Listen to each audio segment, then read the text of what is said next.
Hey guys, welcome to the second video of generative engineering using open code. And in the last video, we went over the philosophy and the transition from the software development lifecycle to the agentic lifecycle.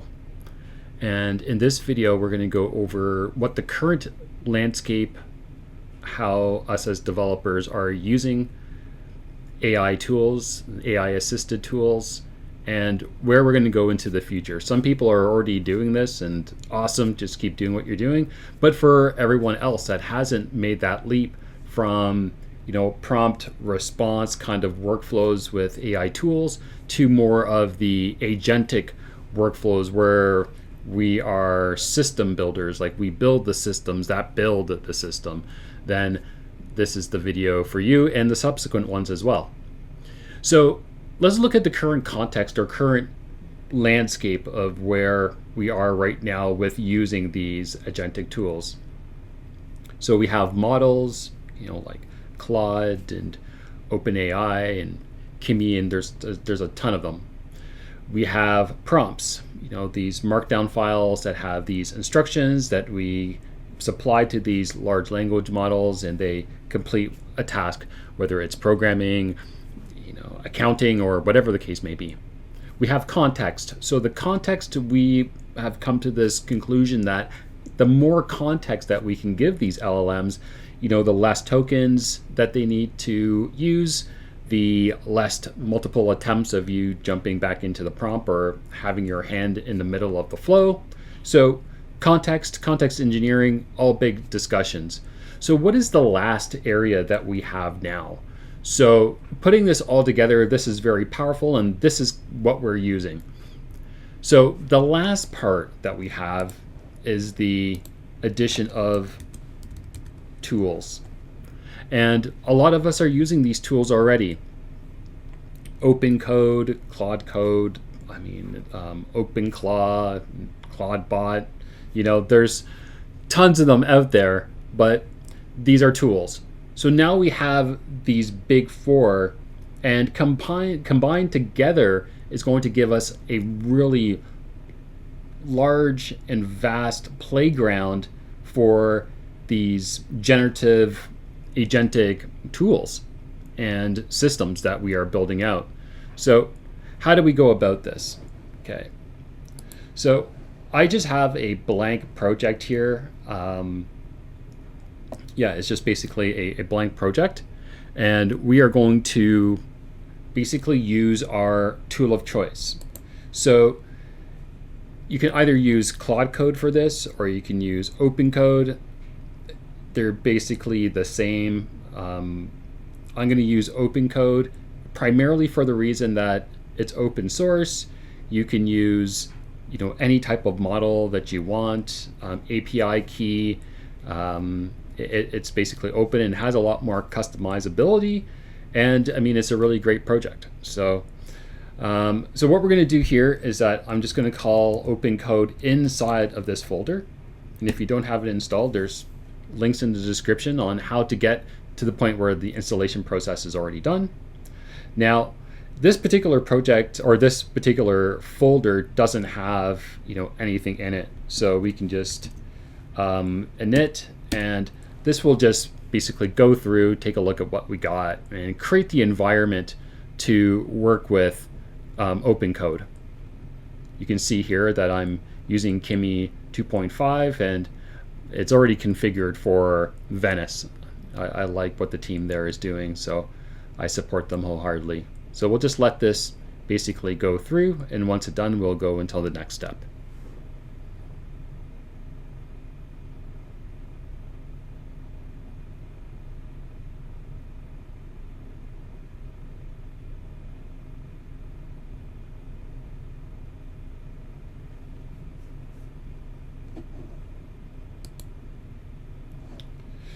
Okay, so it's created the agents file, and there's one other step here that I should mention to people who are maybe new with these tools, is that there's a plan and a build, and you can tab between it.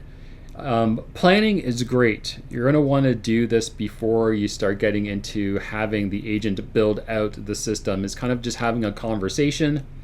There's other tools like OpenSpec, which allows you to create a specification and go through this iterative process. We'll leave that to later videos, but for now, one good tip that you can do to make sure that your applications have a lot more success would be to start in plan mode, go through those steps, and then once the plan is good and you've cross-referenced it and everything looks fine, then switch to build and have the agent build it out. And you can use, and one other thing that's a good tip here too, is that when you're in plan mode, this is the heavy lifting, this is the big brain stuff. So you're going to want to use a model that is better suited to the job and on the higher tier of context. So the context window would be higher. And then once you have the plan and everything's good, you could probably bring your model down a bit, because you're not going to need this super giga chad brain to do that part, because it's already been fleshed out. They're just going to be grinding out the code, so to speak. So that's a good tip to lower the inference costs.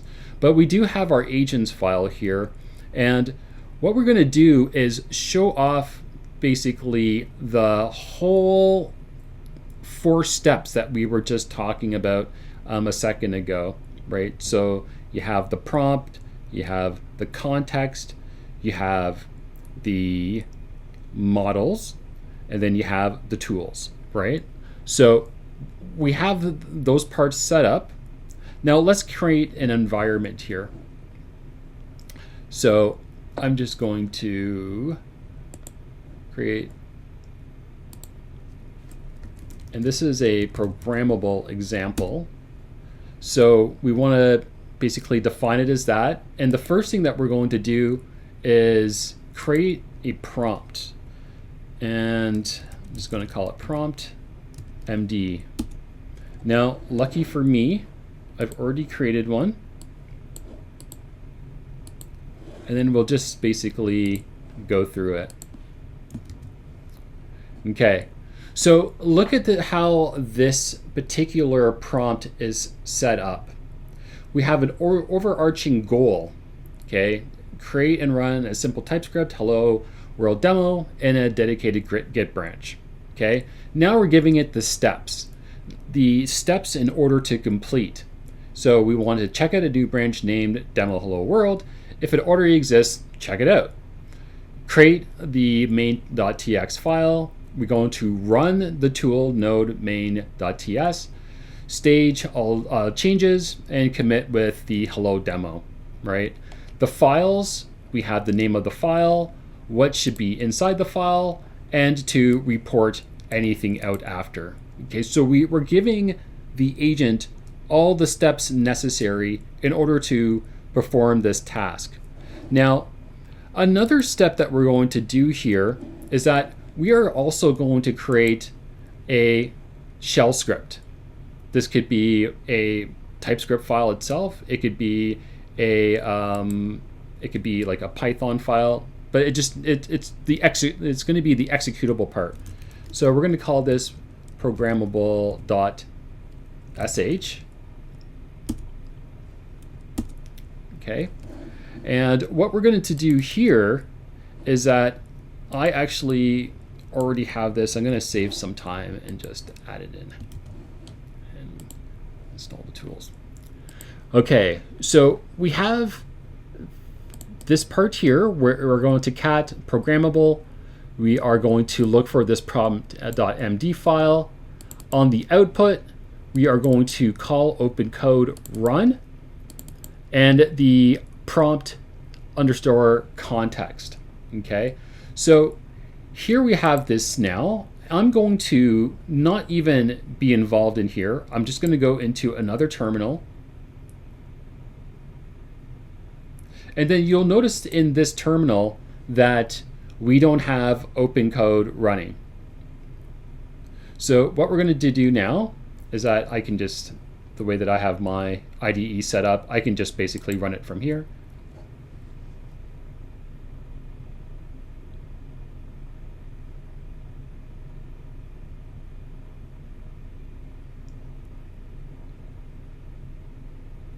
Actually,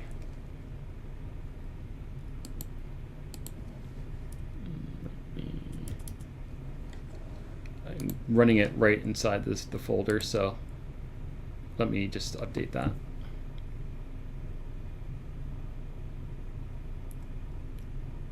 So we see here that it's running the actual model.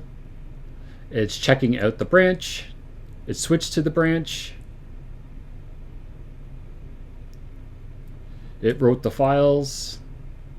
We have the node hello world. You see it doing its thing here.